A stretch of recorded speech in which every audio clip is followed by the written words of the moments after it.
Greg, I really appreciate you taking the time to be here. Happy to be here. Really.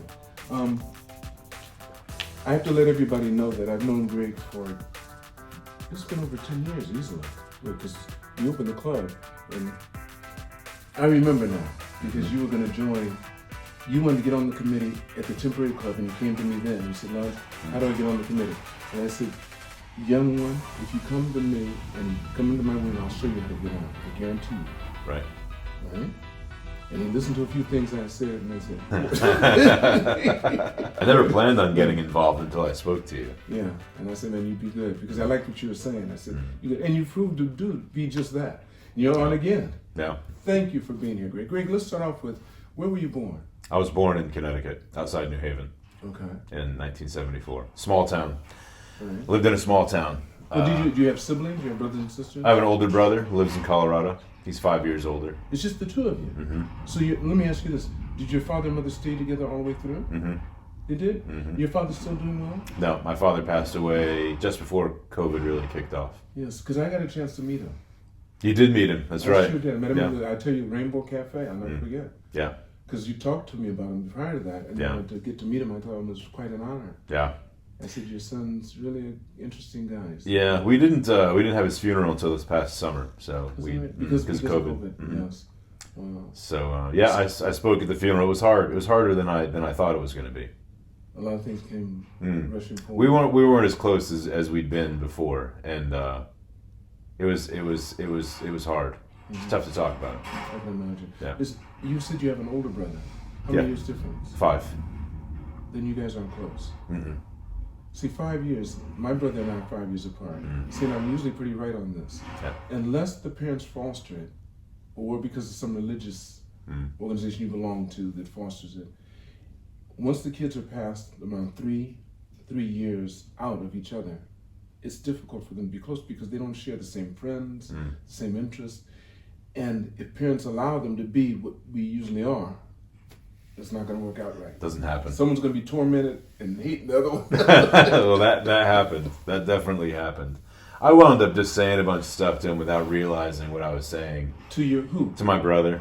So I'll give you a perfect example. We were driving one time. My brother was talking to my dad. My dad was in the Marines. Now, how old were you in this? I would have been young. I would have been maybe 6 or 7. Okay. And my dad had been in the Marines, but he got kicked out of the Marines because basically he lied to get in. He was blind in one eye, but he wanted to be in the Marines. So when he took his test to be in the Marines, he had to cover his eye to take the eye test. So the doctor said, cover your eye to take the test. And my dad covers his eye, reads the chart. The guy goes, okay, now switch eyes. So my dad takes a piece of paper, switches hands, but covers the same eye. You've got to be kidding. And so he got in. But then when he got down to Paris Island, they're on the rifle range, and so they're shooting, and you have to be able to shoot with each eye apparently. So he tried the same trick with the drill sergeant. Didn't work. Yeah. Didn't work. Burned them too. Didn't work. So he was there long enough to do a bunch of sit-ups with telephone poles on his chest in Paris Island. He's there for 6 weeks. Wow.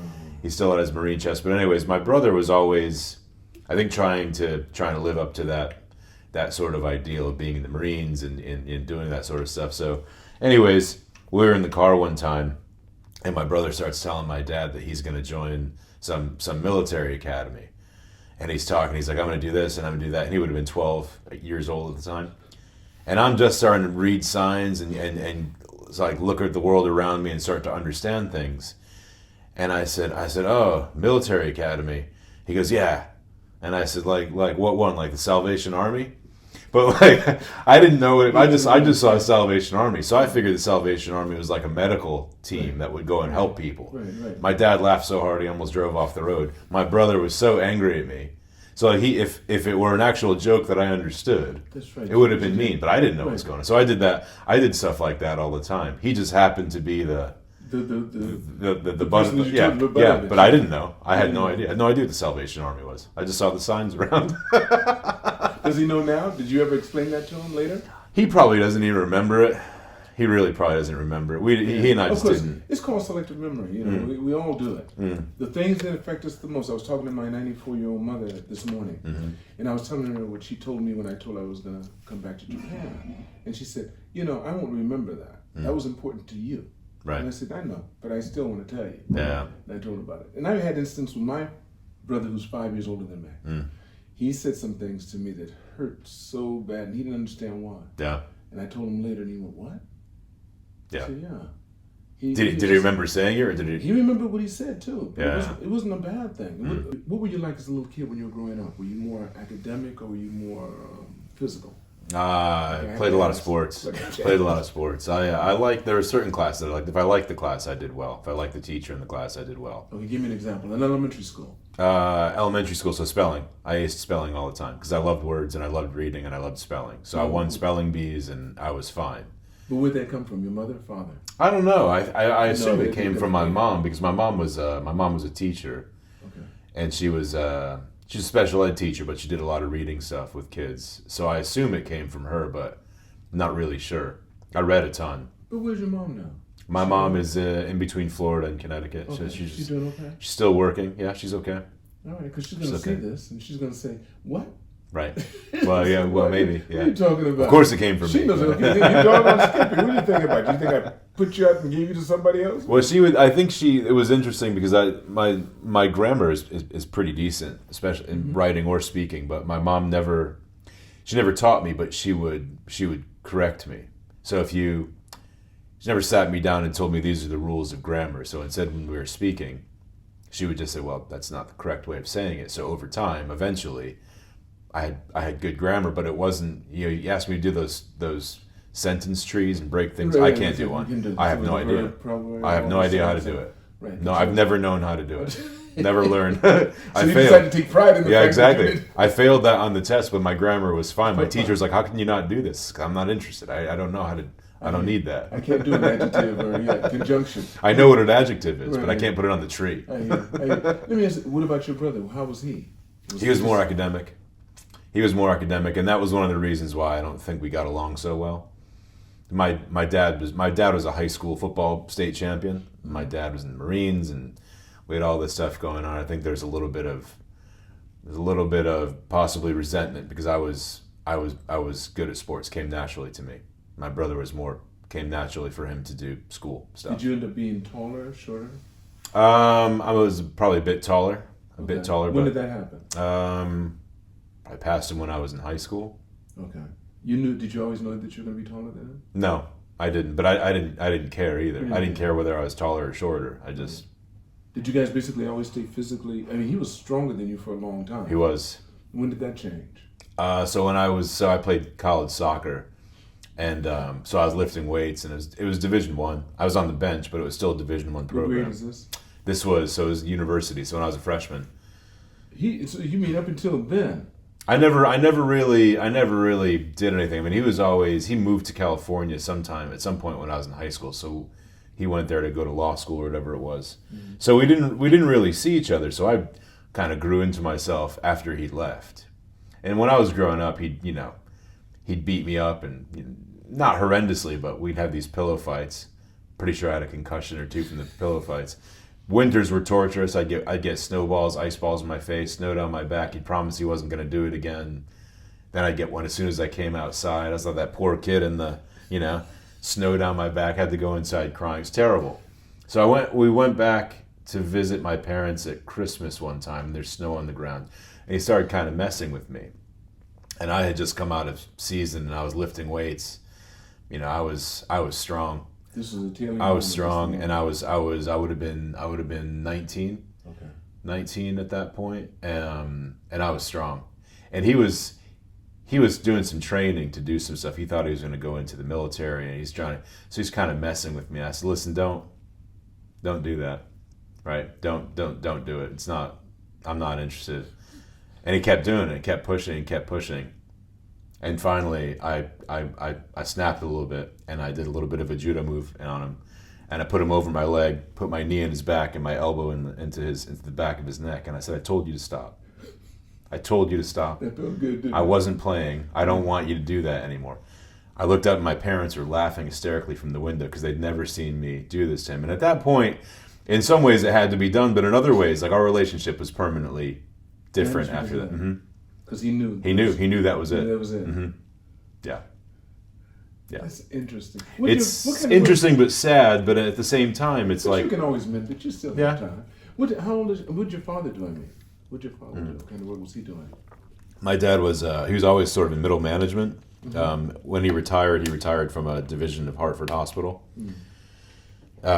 He wound up working in healthcare a lot because a lot of the industry left Connecticut, where I grew up. So he wound up working in some healthcare facilities, managing offices.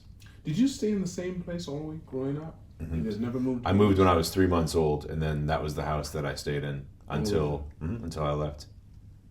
My goodness. So do you ever go back and see that house? We went back last summer to see it. Looks basically the same. Okay, about the same, yeah. Didn't go inside. I didn't knock on the door and ask if I could see my old room. We stayed outside and saw it. It looked all right. It's a little weird seeing it. Yeah. So are you close with your mom? Pretty close. Yeah. We're pretty close. As close as you can be when you're 7,500 miles away. We saw her last summer a good bit. We stay in touch by phone mostly. FaceTime's helpful. Okay. So tell me, now you finished. You got into sports. You were really active that way. What did you start thinking you were going to do with your life once you got in high school? Because now you have to start deciding. You're going to go to college. If you go to college, you start thinking, basically, what kind of career do I want to have? What are my true interests? Yeah. What was happening for you then? So I grew up in a really small town. How small? So at the time, 7,500, 8,000 people. That's small. And it wasn't just that it was a small number, a low population. It's pretty rural. Big town. I mean, it's one of the biggest towns in Connecticut, but really not many people. I think my mom always says we had one stoplight in town, which was true. We had one stoplight. Yeah. And it was, when I look back on it and I look at what everyone's done from there, most people stay within a pretty tight radius of the area that they grew up in there. So when I look at myself, it's sort of, I'm pretty far off the map. Yeah. Right. So at the time, I didn't really have anyone to look at who was doing something that different. Most people would go to local universities, become teachers, nurses, whatever it was. It's perfectly fine. I didn't know what I wanted to do, but I knew I wanted to sort of get out of that area. But I had no idea. I said, if I just get out of this area, it'll change my perspective, and then I'll figure out what it is I'm going to do. So my focus at the time for college was just to get out of Connecticut. I didn't apply to one school in Connecticut. I needed some distance, and I needed to figure out what I was going to do. And I couldn't do that while I was still in that area. So what'd you do? Where'd you go? So I went to American in D.C., okay, which was far enough for my parents to drive to, but not close enough where they could visit every day. Right. So they would visit a few times a year. Okay. So what'd you do? So when you went in there, what were some of the aha moments for you? You come to D.C., finally got out of your rural area, you start seeing people that actually have been other places. Yeah. What was it like for you? It was hard. It was hard. It was difficult because I was coming from a small town, relatively small-minded, and I was just focused on getting there. And so once that was the only goal. So when I got there, I had a lot of learning to do. I had a lot of growing up to do. Okay, give me some of the things you remember that some of the things that stay in my mind that you can talk about. Right. There's a lot. There's a lot of stuff. No drama. This podcast is a no drama podcast. Yeah, that's a good question. Some things that I remember specifically. I think for me, I was so focused on getting out. I wasn't very good at having relationships. Had you ever had any? I had some friends, and I had some girlfriends, and obviously my family, but it always felt like I knew those were temporary because I knew I wanted to leave. And I knew I wanted to get out of that area. Not that it's bad. It's just for me it wasn't what I wanted. I didn't want to be within that sort of circle or bubble. I wanted to get out, and then I wanted to get some perspective. And if I'd gone back, it would have been fine. But I wanted to get out first to take a deep breath and look at it and be like, okay, if I'm going to go there, I'm going to do it as a conscious decision. So the problem for me was I wasn't great at having relationships.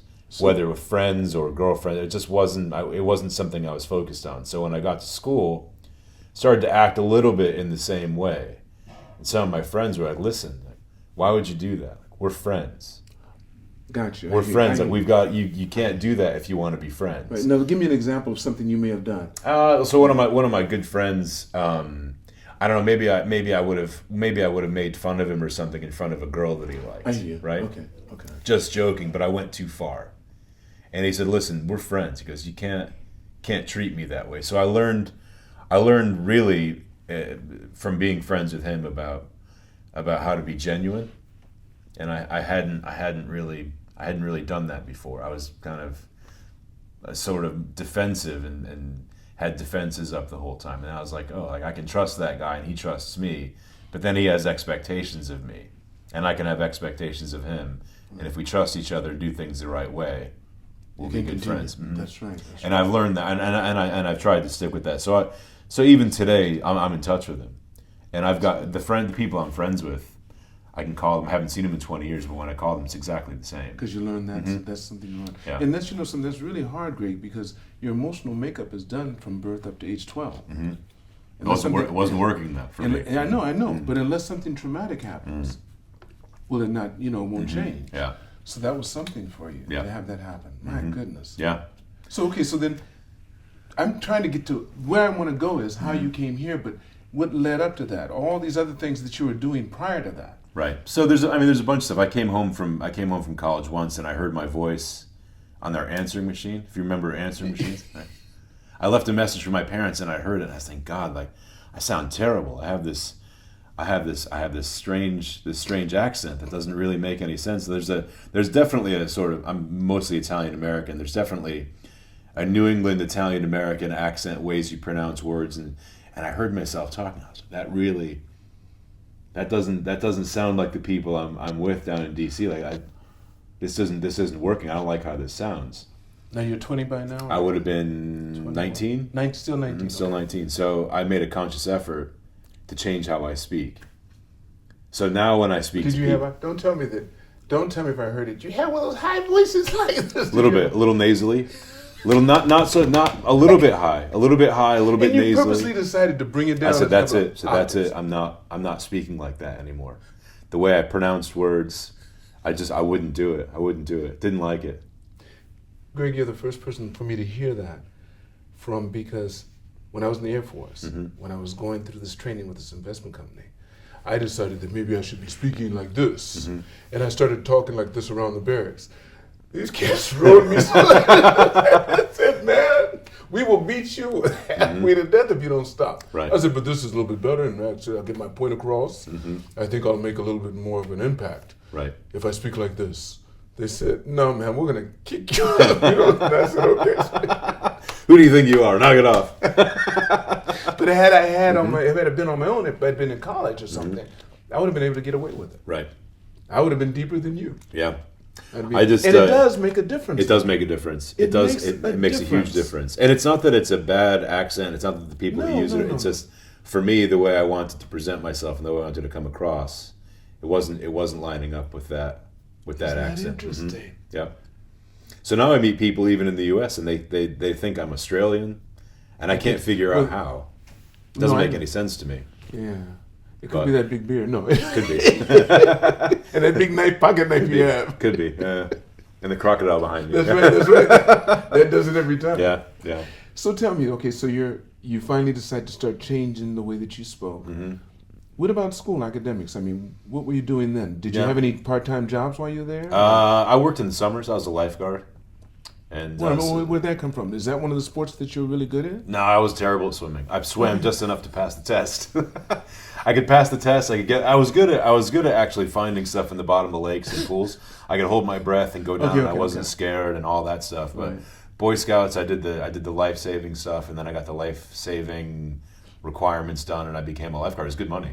Right. It was good money. I just had to sit there. Okay. Right. And that was fine. Right. It was easy. So I'd work in the summers. I did some stuff in college, but usually it was just in the summer. What were the academic things that you were starting to find were interesting? Making you more interested than other stuff. So academics, my academics weren't so hot my first year or so. I didn't do terribly, but I didn't do that well. And I was trying to figure out what it was that I wanted to do. So I'm thinking I need to do better, and I need to figure out what it is I'm going to do.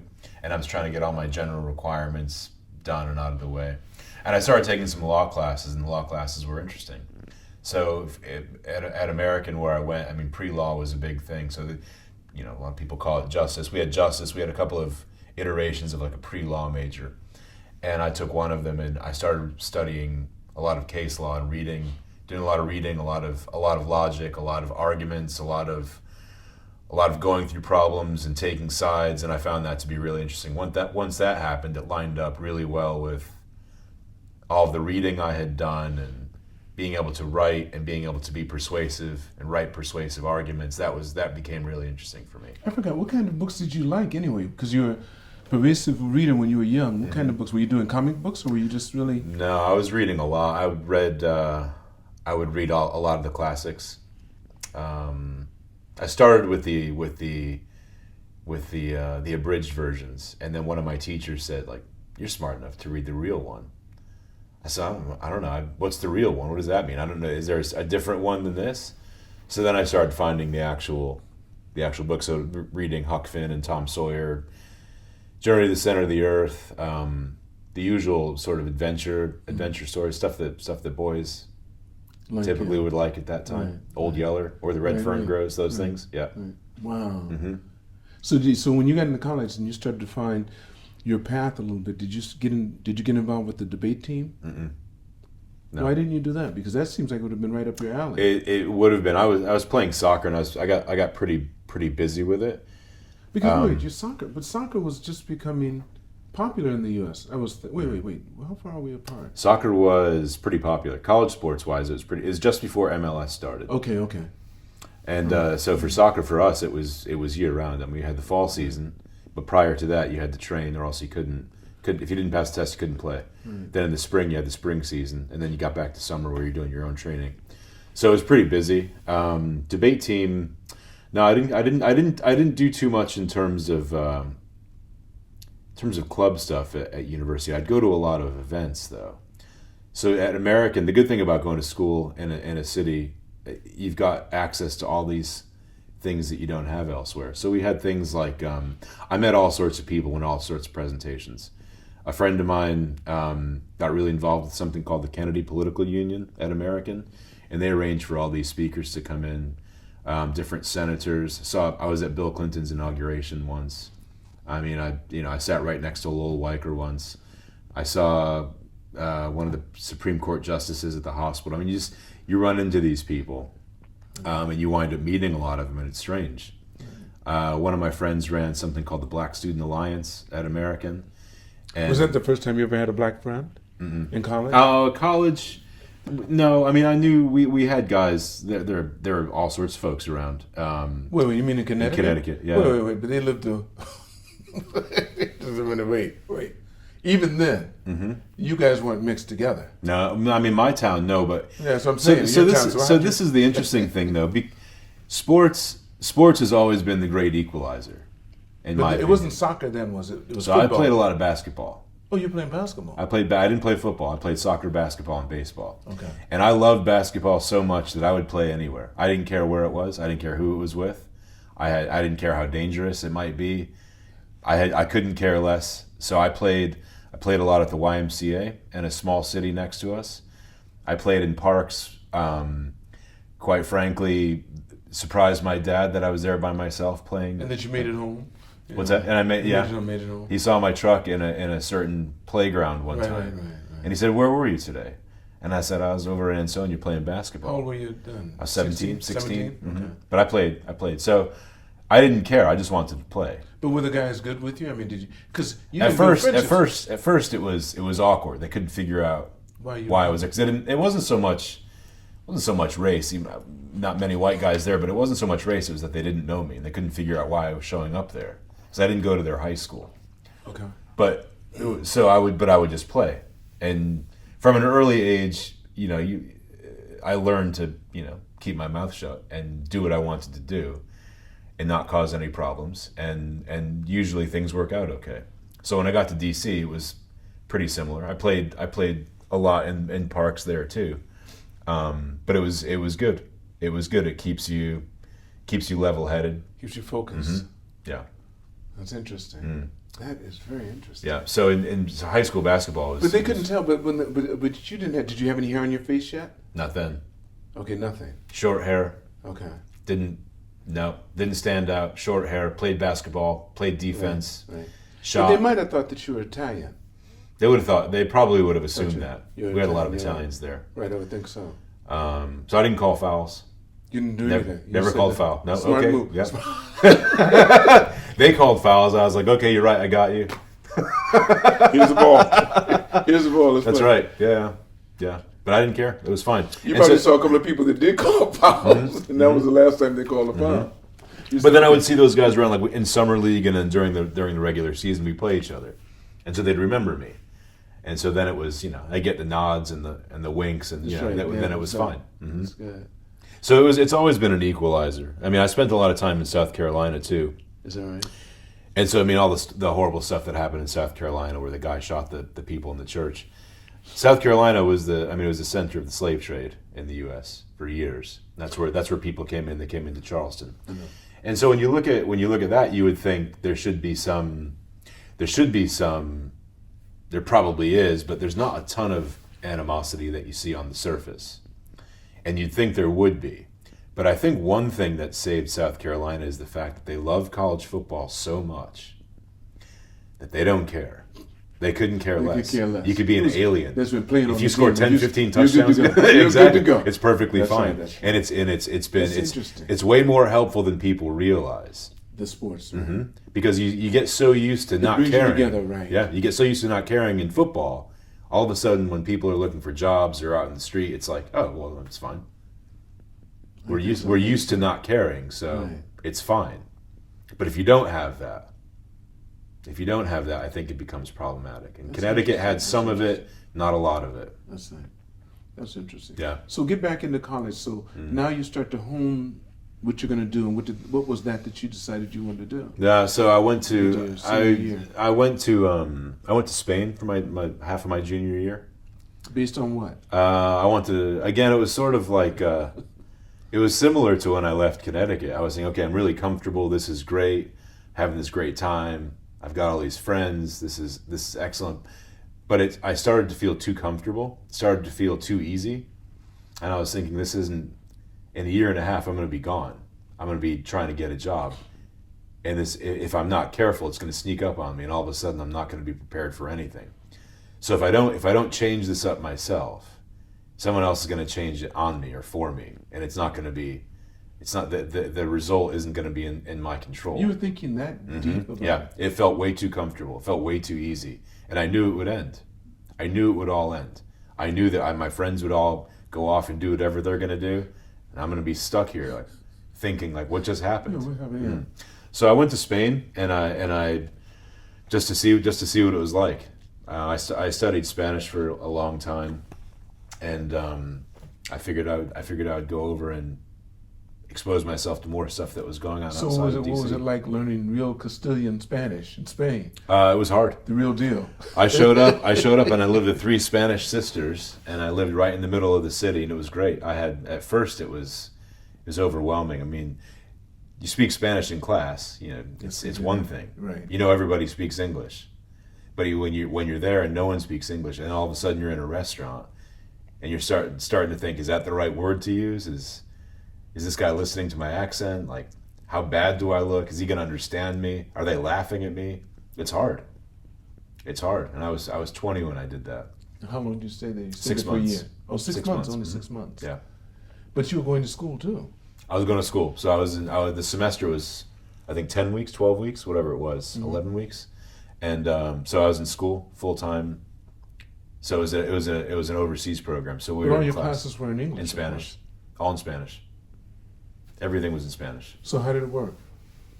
My Spanish was good. What also good, helped is okay. I had a Spanish girlfriend I who bet didn't speak any English. Okay, that'll make it. And so then, talk about feeling vulnerable and exposed. Trying to have a meaningful conversation with someone where you want to get the right point across. Right. And you're starting to think, I really don't know if I'm saying this correctly, right? Right. And that was every day. So you go to sleep feeling like you just feel worn out because you're trying to figure out that the whole day you're trying to think in a different language, and it's tough. And all the nuances and stuff that are there too. Yeah. You can make a gesture that could be completely off. Completely I'm wrong. sure you did, yeah. I'm sure I did. Yeah. Yeah. So it was good.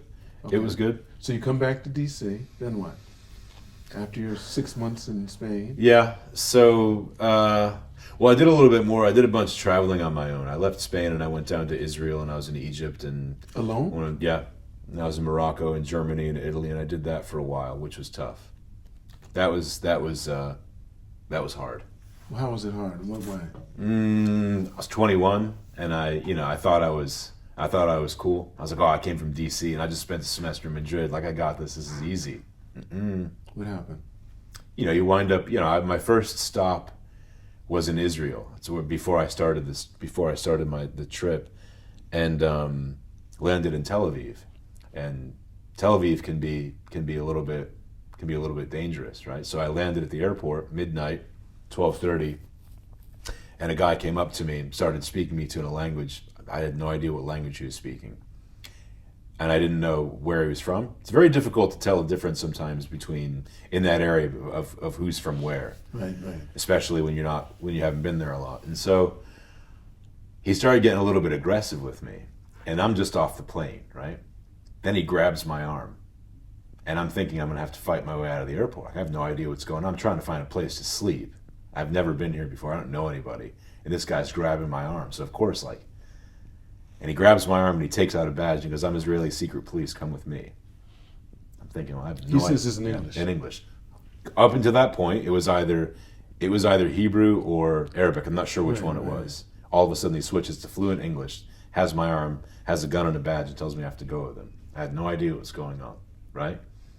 So I go into this interrogation room with him. He starts asking me why I'm in Israel and who I know there and what I'm doing there and where I'm going to go and why did I come? Did you have a backpack or something? I had a backpack.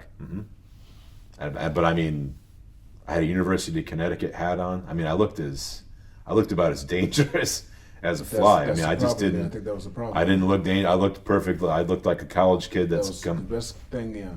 And so he's asking me all these questions, very stern. I had no idea how long I was going to be there for. And then his face goes from 100% serious to, oh, it's great. Okay, have a good trip. Taxis are over there, and that was that. And I left the room, and I'm thinking, I have no idea what just happened. Why would you pick me to do that, right?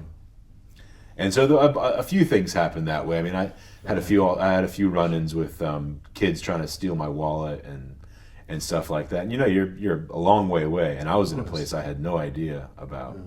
And then I took a bus over took a 9-hour bus ride from Sinai over to Cairo, and it was about as local of a bus as you can get. You're no windows. You get to the border, and the Egyptian military comes on with M16s, and there's a border tax you have to pay, and you've got your passport, and you're literally in the middle of nowhere. It's the desert, miles, hours. Right. Anything could happen. Right. Nothing did happen, but it wasn't super comfortable. And then they get to Cairo. Cairo's this huge city, and with all the stuff that's going on there. And I think one of the weirder things was, at one point there was, there's mosques around, of course, but then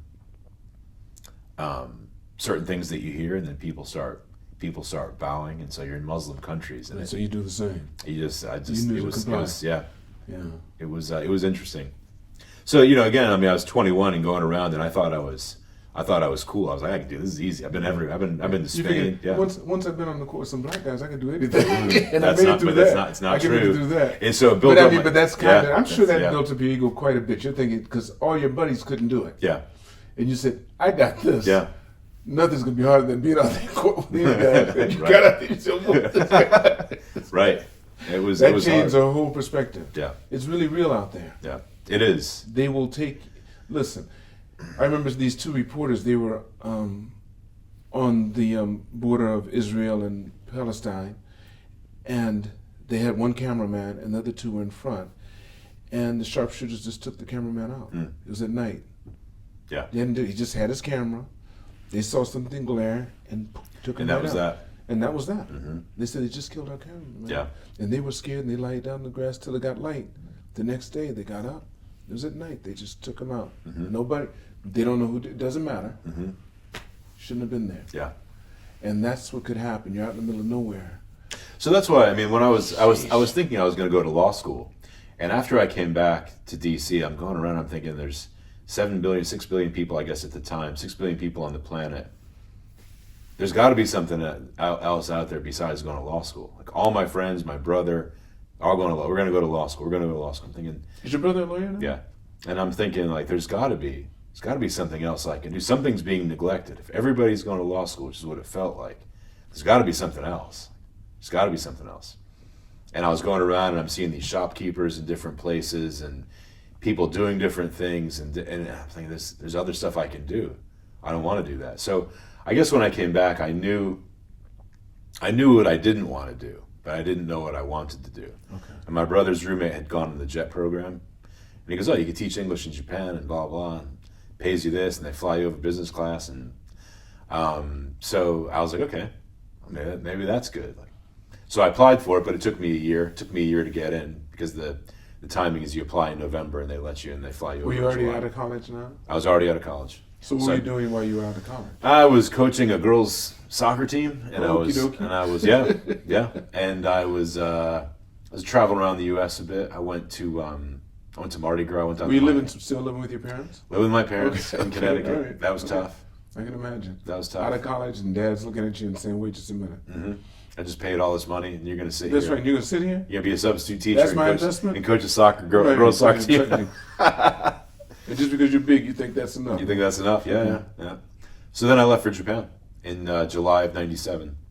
And you're 22 now? I was 23, just turned 23. Just 23, okay. Wow. Mm-hmm. Oh, that expensive. So, okay, so you come over here. And again, it was the same thing. What year was this? 97. 97. It was the exact same thing of why I left DC and why it's like, I don't know anything about Asia. Let me go there and see what it's like. I don't know. Everyone's like, oh, you must have really been interested in Japan. I had no idea about Japan. I had no idea. You never thought about it? Mm-hmm. Not until... No Asian friends? No. I mean, we had tons of international students in America. Let me see, but you had no Asian friends that you could remember? Not really. Right. No. Mm-mm. Yeah. Mm-mm. So I was like, I don't know anything about it. I'll go there. And I think that helped me in the interview. I think they're like, you don't know anything about Japan? I'm like, well, I know. Obviously, we had World War II. I know you guys like sushi.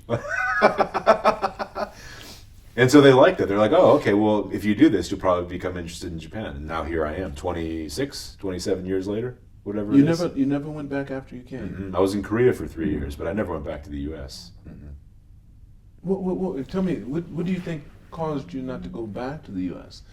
To get a job, to look forward? I mean, because I'm sure you had the opportunity to, and you knew that there was always a possibility. Are you thinking to go back? No, I'm not thinking to go back.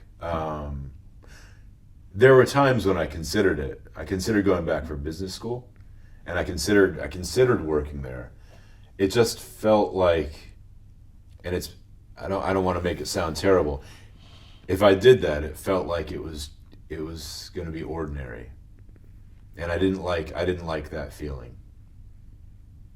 I didn't want it to be ordinary. I wanted to do interesting stuff. I wanted to be in places, and not that I wanted people to ask why I was there, but I wanted to be living a life where people kind of scratch their heads and like, why would you ever do that? You feel like you achieved that? Yeah, I do. That's good. I do. Mm. You know, people have two ways they can live their lives. Mm. They can live the length of their life, or they can live the width of their life. Mm. And when you live the width of your life, those are the stories that you tell. Yeah. Through the width. And there's three types of people in the world. Those that make things happen, mm-hmm. those that watch things happen, and those that wonder what happened. Mm-hmm. That's what you didn't want to be. Yeah, sitting around your friends leaving, you wonder what happened. Yeah, but it would have. The thing is, it would. That's so right. When I meet my friends though in the U.S. and I talk about stuff like this, I have to be careful because I don't want to make it sound like I'm looking down on them. It's difficult to do. It's very difficult to do. I could have stayed there and could have had a great life. I could have done whatever. And you still whatever. can. Don't forget. I still can. I could get a dog and live here and get a sailboat, do whatever I want.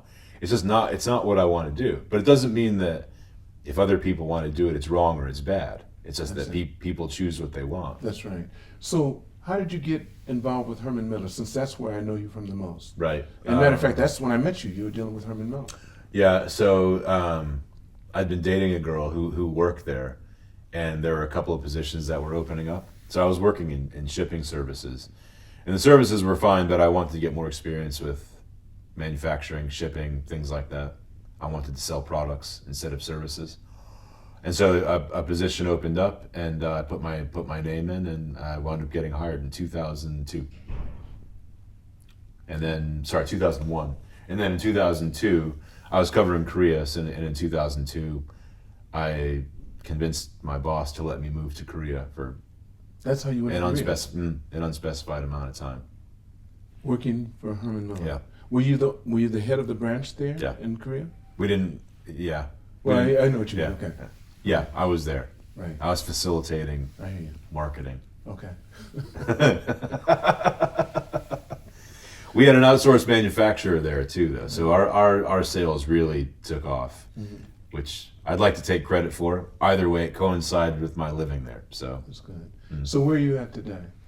So I started a business in 2008 that does projects for Herman Miller. So we do all of the, people say here that I sell furniture, they think it's like a little store on Megadodori where I sell 1 or 2 chairs at a time. It's a niche sort of company. We do the specification work. So figuring out how workstations and desks all fit together, it's like a big puzzle. So we have to have specialized, trained designers that work with the software to figure all that stuff out. We do the project management, specification. We do basically the whole project management of furniture projects.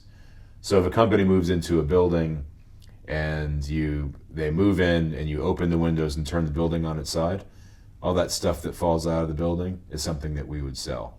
But you've got to figure out how it fits within that space to accommodate that number of people and achieve what it is they want to achieve with the products that you sell. What's the name of your company? Gregory Lyon Inc. Gregory Lyon Inc. You've changed it then. It's always been that. Didn't you sell a company recently? So no, I haven't sold it. Okay, I thought you did. Okay. No, I've got I don't spend as much time in the office as I used to. I've promoted someone to be managing director. That's what you mentioned. Okay. Yeah, and I think the hard part for a small company, in Japan especially, is most people want to work for big companies, and so finding a way to keep and to find and retain talent is hard. So if you don't have something meaningful for people to work toward, they're going to leave, and I don't blame them. Right. So what are we going to do next year? Well, we're going to increase the target. Okay, why are we increasing the target? Because we need to sell more. Why do we need to sell more? I don't know. Because I want more money? Because, I'll give you a bigger bonus. But that's not really, the money's not really enough. So to give people more ownership and more authority and more abilities to do things and more say in how things happen can be really motivating. And so I've got a managing director now, and if things go well, could easily be the owner of that business at some point. I was going to say, most companies, in order to keep someone, you have to start giving them shares in what they're doing, because people respond to that. Yeah, they do. The bigger companies have always done that. Right. To retain someone, you start getting stock options or whatever it may be, even if they're lawyers. They become a partner and they own part of the firm. So but I mean, the good thing is it's all me. So it's that's right. It's I don't have a board I have to report to. I don't have to ask anybody's permission. After being on boards, then you understand how much of a challenge that becomes. Different opinions that are valid opinions too, but you can only do things sometimes one or two ways. Yeah. So you have to make that decision. I felt that way for a long time. I've always felt that I never mind being in a parade as long as I can lead it. Right. It's interesting though. It's been interesting. It has been. I told my wife and my kids this the other day. I mean, hopefully it doesn't happen, but I mean, if I were to die suddenly in the near future, I don't really feel like I've missed out on anything. I think I'm 49, right? And I really haven't missed anything. So I think when people get worried about dying, I think, in my opinion, they're more worried about what they haven't done or what they haven't. How they haven't challenged themselves. I don't feel like I've got that. And not that I want to die. There's still plenty of stuff that I want to do. I understand what you're saying. But if I look at the 49 years that I've lived and the stuff that I've wanted to do, there's really not much that I haven't tried. And it's been great. It's been great, and I've enjoyed all of it. I mean, I've got 3 great kids. I've got a great family. What age are your wife. kids now? 16, 14, and 12. 16? 12. She turns 12 next week, but yeah, 16. And your son is 14. 14. Almost taller than I am.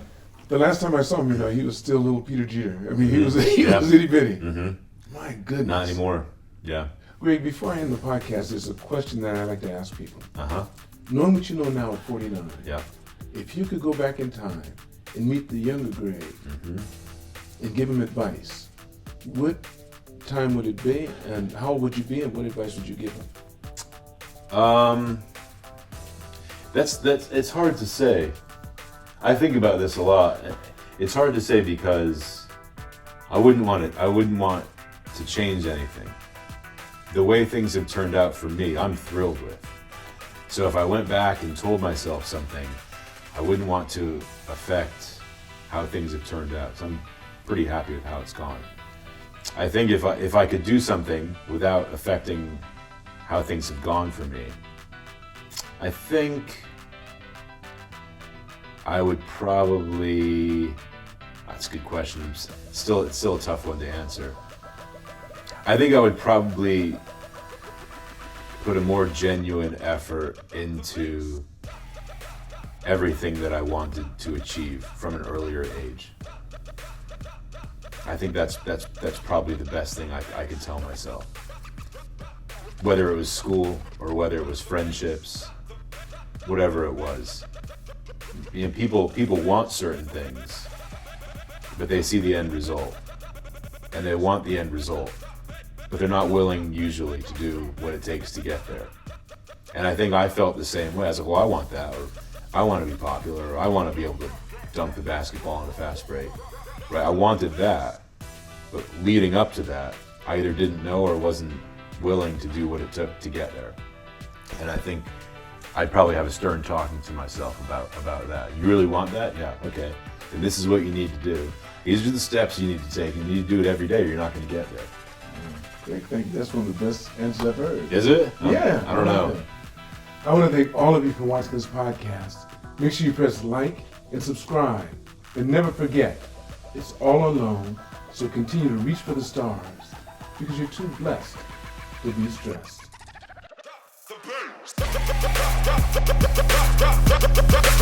The